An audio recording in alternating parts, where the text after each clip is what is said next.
Episode 18 na tayo ng magandang dilag mga kapuso. Talagang namomroblema talaga tong si Blair, no, kung saan nga naman siya kukuha ng pera pambayad nga dun sa silver, 'di ba, sa may enchanted bra kay Missy. Samantalang wala naman daw ganung kalaking halagang pera si Allison para maipautang to si Blair.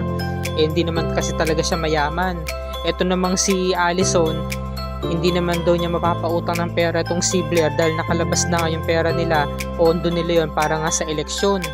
Pero hindi naman daw niya kayang tiisin ng kaibigan niya at matutulungan daw niya ito. Ganto na lang daw, nagbigay siya ng suggestion. Bakit hindi niya ibenta yung kanyang townhouse, diba? Dito sa Manila. Nagkakahalaga yun ng 20 million. Sabi naman ni Blair, no, hindi naman po pwede yun. Sabi naman ni Riley, no, alam mo, talagang desperado kang magkaroon ng pera sa ngayon, diba? Sabi naman ni Blair, I have no choice. Ano pa nga ba? So, meron daw siyang kilalang broker na talagang ikukumbinsi niya kay Blair. Ito'y walang iba kundi si Miss Noreen. Ngayon si Olga nakikinig. Yung Olga na yon, yung waitress sa restaurant na kinakainan nila, tauhan pala ni Gigi yun. At ito na nga kinabukasan, pinakilala na nga si Noreen kay Blair. So ang sabi, meron daw good news and bad news. So pinauna muna ni Blair. Ayun nga, good news, meron ng sure buyer. And bad news, tumatawad siya ng 10 million. Seryoso? Baliw ba siya? Pwede ko ba siya makausap? Sino ba yung buyer na yan? Yung Ruby Soray na yan? Si Miss Ruby Soray ay galing pang Saudi. OFW siya. Yun lamang ang kaya niyang bilhin. Blair, sure buyer ito. Alam ko na kinakailangan mo ng pera sa lalong madaling panahon. At saka ghost month ngayon. Walang merong gustong bumili ng investment. At saka taghirap ang ngayon. Ang market ngayon, sabi niya, no? So, ito na talaga yung option. Kasi, kung maghanap pa tayo ng another buyer na talagang bibili sa halagang 20 million, aabutin tayo ng ilang buwan. Diba talagang gustong-gusto mo na talaga na bilhin itong townhouse mo? So, sabi naman ni Blair, pwede bang makausap ko siya? Ngayon, bigla na lamang may nagbangga ng ulo niya ng bag. Aray! Ano ba? Hindi ka ba tumitingin sa dinadaanan mo? Ikaw, Gigi? O ano? Sorry nadali kita kasi tumitingin ako ng flyers tungkol sa mga properties na magaganda. Alam mo, hindi ka nababagay dito dahil squammy ka, chipipay ka. Ako, squammy. Para sabihin ko sa'yo, bumili ako ng property ngayon na nagkakalaga ng 20 million.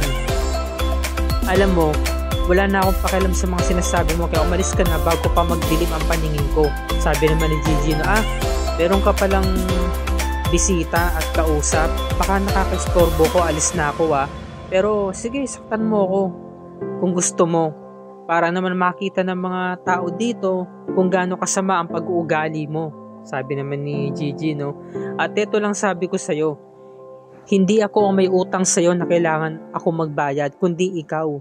Dahil hindi pa ako tapos sa'yo. Sabi ni Gigi, no? So ito na nga, paglabas ni Blair doon sa restaurant, nakasulubong niya si Missy. Uy Missy, ikaw pala. Blair, para sabihin ko lang sa'yo, pinadala na ng pulis yung letter na isinampa kong kaso galing sa'yo doon sa bahay mo. At meron ng notary yun. Kinakailangan within this week makabayad ka na gaya na ng napag-usapan natin. At kapag hindi mo yung naibigay sa exact date, alam mo na, sabina na ang ipapadala sa'yo. Missy naman, parang hindi naman tayo naging magkaibigan. Pwede mo bang i-extend ng ilang araw? Para sabihin ko si Blair, hindi naman tayo naging close friends. Kaya kailangan bayaran mo yun. Okay? So ito na nga, desperada na talaga si Blair. Pag sa kanya ng sasakyan, inayos niya muna yung mga pinamili niya. So tinawagan na nga niya si Noreen tungkol daw dun sa buyer. So ito na nga, pag uwi niya ng bahay, nag-empake na siya. Nilalagay niya na yung mga gamit niya sa loob ng boxes. Ngayon pinuntahan siya ni Jared kasi may concern pa rin naman kahit paano, kaibigan pa rin ang turing sa kanya. Blair, kamusta ka na? What are you doing here? Okay, I'm not okay. Dahil sa mga nangyari. Sabi naman ni Jared, alam mo ko ano man yung nangyayari sa atin ngayon. Karma to ng mga pinaggagawa natin kay Gigi. Kaya please lang, hayaan mo na. Huwag ka nang gumanti. May pera ako dito. Kayang-kaya kitang pautangin sa ngayon. Pwes, kuya lang naman na sasabihin mo, hindi ko kailangan ng tulong mo. Okay? Alam mo, si Gigi ang gumagawa nito. Siya ang gumagante para pabagsakin ako. Hindi to karma lang. Alam mo, hindi to matitigil hanggat hindi ko nalalaman sarili ko, hindi ko napapatunayan sarili ko na ako nga ang mas angat. Sa ngayon, siya ang nakakabawi, oo. Sa ngayon, nasa baba ako, pero kaya ko parang iangat ang sarili ko balang araw. Dahil makakaganti rin ako sa kanya, sabi ni Jared. Please lang Blair, wag ka nang gumanti. Itigil mo na to. Alam mo Jared, umalis ka na, leave. Pinalis niya. Talagang si Jared na bad shot kay Blair, no? Talagang na bad trip na siya at umalis na nga siya, hindi na siya nagsalita pa. So ito naman, habang nagtatrabaho si Gigi, pinuntahan siya ni Eric para ibalita nga na inaasikaso na nga nila yung mga karagdagang kaso na isasampa kay Magnus. At within 1 week or 2 weeks, may isasabit na nila ito sa korte. Diba? Para tuluyan na nga siyang sampahan ng kaso. Sabi naman ni Gigi, sige ituloy nyo lang. Total, ikaw naman talaga nag-aasikaso niyan, ikaw ang magaling dyan. So, Gigi, meron ka bang pupuntahan? Oo, meron akong pupuntahan. Saan naman? Sa isang libing nino, libing ng pagmumukha ni Blair. Gusto ko yung pamukha sa kanya na unti-unti na siyang bumabagsak sa mga pag-iiganti ko. So, dumating na nga itong si Donna para sabihin niya sa beshi niya na napaayos na sa gumagawa yung diamond na nasa Enchanted Bra nga. Pinalagyan ito ng parang talaga nagmukha talaga siyang kwintas, 'di ba? Para masuot na nga ni Gigi. Dahil ito nga yung comeback revenge niya, 'di ba? Para makita nga ni Blair na suot-suot niya yung kwintas na yon at yung pinakabato yung diamond. So napakaganda, beshi. Kaya nga isukat nga natin. Alam ko bagay na bagay ito sa iyo no? So talagang hindi talaga titigil si Blair hanggat na hindi niya nakikita kung gaano gumapang sa lupa itong si Blair. Inawat nga siya ni Eric na wag na sana magiganti at mag-rely na lang dun nga sa kaso. Total wala na namang dapat pang gawin Kailangan na lamang asikasuin yung kaso ngayon. Sabi naman ni Gigi, magaling ka dyan ikaw kasi yung bahala dyan. Ngayon kailangan ko munang pupuntahan yung mga Chiwariwap, sabi nga niya, diba? Kasi nga, yun? Alangan naman na sila lang gumanti sa akin noon. Wala man lang akong gagawin. Kailangan mas matinding pagpapahirap na gawin ko sa kanila. At ito na nga, nakipagkita na nga ito, no? Dahil nga ngayong araw na to, darating na nga yung buyer, si Ruby Soray. So yan, habang nag-text nga yung buyer kay Noreen, sinundo niya ito sa may pintuan. At bigla na nga siyang pumasok, binuksan ng 2 bodyguard na babae. So nagulat talaga siya dahil nga anong ginagawa ni Gigi sa loob ng kanyang townhouse, di ba? Sabi naman ni Gigi, baka ako nagsasabi niyan na anong ginagawa mo dito sa pamamahay ko? Anong sabi mo? Anong ginagawa mo dito sa pamamahay ko? Okay, ako nang nakabili nitong townhouse mo at pwede ka nang umalis. Sabi niya, Sabi naman ni Blair, ang buyer nito ay si Ruby Soray. Si Ruby Soray, oo, siya ang nanay ni Donna na best friend ko. Alam mo, binili ko tong property na to dahil gusto ko sila ang tumira dito sa townhouse mo. Kaya ikaw, umalis ka na kasi wala ka na talagang magagawa dito. So ito pala yung istorya. Ayan sabi niya wait, pero si Noreen ang kausap ko. Si Noreen ba? Tauhan ko lang naman siya, isa lang naman siya sa mga galamay ko, sabi ni Gigi. Ayun nga si Olga, pinuntahan siya sa opisina, binalita na yung nakalap niyang balita na binibenta nga ni Blair yung kanyang townhouse, baka interesado rito si Gigi. Kaya pinuntahan agad ni Gigi itong si Noreen kasi nga narinig din niya na sinuggest nga ni Riley si Noreen, di ba, na broker. So nag-offer siya ng malaking pera, sabi niya legit na pera yan na hindi yan scam. Kalahati pa lang yan ang bayad ko sa'yo. Meron pang kasunod yan, kaya meron ka pa makukuha. Wala kang ibang gagawin kundi sundin lahat ng mga sasabihin ko at sundin ang mga ipagagawa ko para kay Blair. So yun, nagkasundo na sila. Isa deal, diba? So ito pala yung istorya. Ito pala yung totoong nangyari. Kaya nagulat talaga si Blair dahil ginamit nila yung pangalan ng Ruby Soray para nga naman pumayag siya. Pero yung totoo, ang nasa likod ng pangalan nun ay walang iba kundi si Gigi Robles. Siya mismo ang buyer. At bigla nang pumasok itong si Noreen na nakangiti. Noreen, you can do this to me. Sorry Blair, pero si Gigi Robles na ang may-ari ng townhouse mo ngayon. Sabi naman ni Gigi, alam mo Blair, kung hindi mo ako gusto, kung hindi mo na gusto yung mga nangyayari, pwede mo namang ibalik sa akin yung 10 million.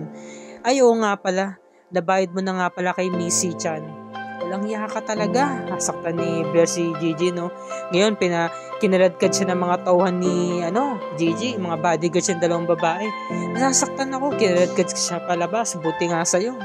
Nakangiti na siya. Kinaladkad siya. Bitawan niyo ako. Tapos binitawan siya, tinulak siya. Aray, ba't mo yung ginawa, ha? Sabi mo, bitawan ka. O yan, binitawan na nga kita. Tapos lumabas na nga itong si Gigi, dala-dala yung mga gamit niya. Ayan, buti nga sa'yo, Blair. Ayan. Yung maleta niya, hinagis. Tapos yung mga damit, hinagis sa pagmumukha ni Blair. Ayan, buti nga sa'yo. Hindi mo to magagawa sa akin. Napakasama mo talaga. Babangon din ako. Gagawa din ako ng paraan para makabawi sa'yo. Di bumawi ka. O ito yung mga damit mo, mga basura. Ayan, kunin mo. Sabi ni Gigi, no? Talagang ibang-iba talaga yung ganti dito ni Gigi. Sobra talaga yung galit niya. Sobra talaga. Kaya talagang ito na talaga yung comeback revenge niya talaga. Tapos nung nakita nga ni Blair habang kinuko yung mga damit niya, nakita niya yung diamond suot ni Gigi. So naalala niya, no? Nasa Enchanted Bra nga yun. Kaya sabi niya, alam ko na kahit kailan talaga magnanakaw ka. Ikaw ang kumuha niyan. Kaya mo makakaganti rin ako sa'yo. Hintayin mo ang pagbabalik ko. Yun. Tapos dumating nga si Riley saka si Allison para sunduin nga si Blair. Nakita nga nila, pinapalayas ito, kinaladkad ito. What's happening? Riley, si Gigi ang bumili ng townhouse ko. Ano? Ano pang hinihintay niyo? Umalis na kayo. Tapos nagkaroon ng skandalo. Tara na, umalis na tayo dito. Para sumakay na sila sa sasakyan. Babalikan kita, Gigi, sabi niya, no? Anong kinukunan niyo ako ng video? Burahin yan. Anong ginagawa niyo? Sabi niya, no? Kasi pinagkakaguluhan sila ng mga tao, nagbabiral na siya, Umiiyak ngayon si Blair, no? Talagang hindi niya talaga nakakaya. Sobrang stress na siya, hindi niya talaga gusto yung mga nangyayari. Buti nga sa'yo. Hindi niyo akalain na si Gigi pala yung buyer, siya pala yung bumili ng townhouse niya. Sabi ni Riley, kinakailangan na natin umalis ngayon. So ito na yung bagong simula. Sabi naman ni Gigi, tinawag yung kanyang tauhan, sabi niya, itong bracelet na to, gusto ko ibenta mo to. Ma'am, ganun po ba? Sayang naman po. Gusto ko ibenta mo yan. At yung mapagbebentahan yan, i-donate mo sa charity. Nasa gayon, matulungan yung mga babae na naging biktima ng mga kahayupan ng elite squad na yan. Gusto ko matulungan sila sa pamamagitan ng perang yan. Sabi niya, talagang mabuti to si Gigi. May busilak talaga na puso. Samantalang itong si Blair talagang napaiyak na lang at nagsisigaw dun nga sa bar na pinuntahan nila sa loob ng isang building. Ayan, nagsisigaw siya dahil nga nag-viral yung video niya. Hindi to pwedeng mangyari. Sabi niya, sikat na ako dahil sa ginawa niyang Gigi na yan. Hindi niya ako pwedeng mapabagsak ng ganun na lang. Sabi naman ni Riley, shut up, Blair, huwag ka maingay, nakakaya sa mga tao. Sabi niya, So, ganito na lang gagawin ko, ibebenta ko yung mga luxury bags ko. At yung mapagbebentahan nun sa'yo na. Para kahit pa paano makatulong naman sa'yo. Saka meron naman kaming townhouse ni na, Magnus. Pwede ka munang tumira doon for free. Maraming salamat, Riley, So, meron siyang, interview, guesting si Gigi dito kay Bugs Polly. Sabi naman ni Blair, magandang dilag pala. Gagawin ko siyang magandang bulag. Sabi naman ni Allison, Blair, matatag ka, matibay ka. Hindi ka pwede magpatalo kay Gigi. Saka ikaw nga gumagawa ng plano ng elite squad Kaya tayo nagkakaroon ng ideya Kailangan, ang gawin natin sa ngayon, mag-isip ka ng plano. Sabi naman ni Riley, kailangan muna natin magpahinga sa ngayon dahil alam ko na stress ka. So ito yung mga magaganap bukas, mga kapuso. Hindi na nga nila tuloy masasampa ng kaso itong si Blair dahil lumalabas na baliw daw ito at siya mismo ang nagka-admit mismo sa mental facility. So dyan siya nagkakamali. Akala niya makakaligtas siya ngayon sa mga kahayupang ginawa niya, dahil hindi pa dito nagtatapos ang kanyang kalbaryo. Nakaligtas nga siya sa kulungan, hindi nga siya makukulong, pero sa loob mismo ng mental facility, papahirapan siya doon ng mga nurse at pati na rin kapwa niya mga baliw. Pinapainom siya ng gamot kontra nga naman sa pagkabaliw. So baka tuluyang masiraan dito ng bait si Blair, 'di ba? Sa pagkakataong ito. Diyan ka ngayon mas kawawa. Malas ka ngayon. So yan yung mga dapat nating pakatutukan sa episode 81 mga kapuso. At dito na po natatapos ang review and recap para sa araw na to. Kung bago ka pa lamang sa aking channel, please like this video at i-share mo ito sa iyong social media platforms. I-hit mo na rin ang subscribe button with notification bell icon para lagi ka updated sa mga episodes na Magandang Dilag and other GMA shows tulad nito. Magandang hapon, happy viewing, maraming salamat sa inyong panonood and God bless us all.